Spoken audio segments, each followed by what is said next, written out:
Well, good afternoon from the Caribbean Sea. It's a bit of a change from the English Channel, isn't it? My usual stamping ground.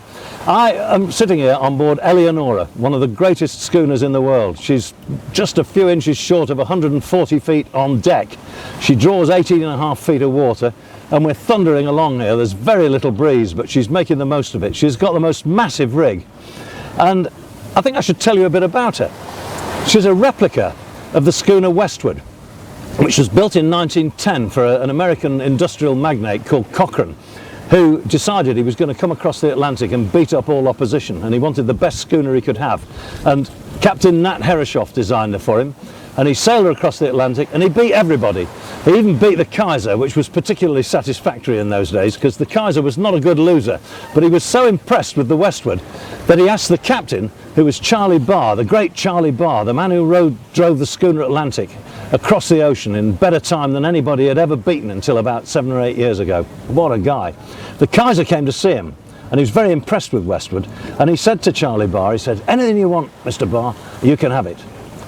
He wanted him to come and work for him, you see, that was what it was about. And Charlie Barr said, well, he'd think about that. And he came out the next day, beat everybody again, and then he went round to see the Kaiser, and he said, "Sir, I would like your ensign." And that's all he got, and that's all he wanted. To win was enough for him.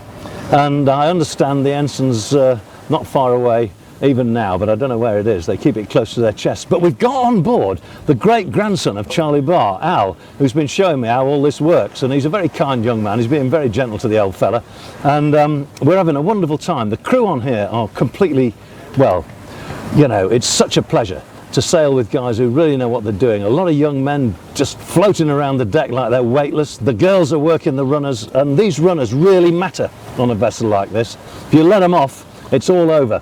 And watching them work the winches, it's a pleasure for an old fella. So the man behind the camera here is my mate Barney Sandeman of Sandeman Yachts.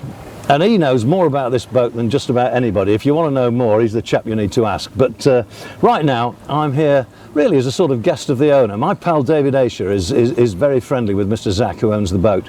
And he's got the boat at the moment. Mr. Zach can't be with us.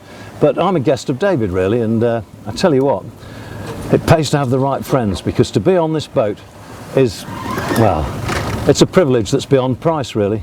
The whole world would like to be sailing on this boat today, in this lovely breeze in the sunshine. Tomorrow we're out for the Caribbean 600, which is one of the great ocean races of the world now. It's not been going for long, but there's a huge following for it. There'll be boats of all sorts out here tomorrow morning on the start line, and we'll be amongst them. We're hoping we get a lot of breeze, because if we do, we'll be thundering along. If we don't, well, we'll have a good sail anyway. So wherever you are, fair winds to you. Raise your glass to the schooner Eleonora and her grand crew.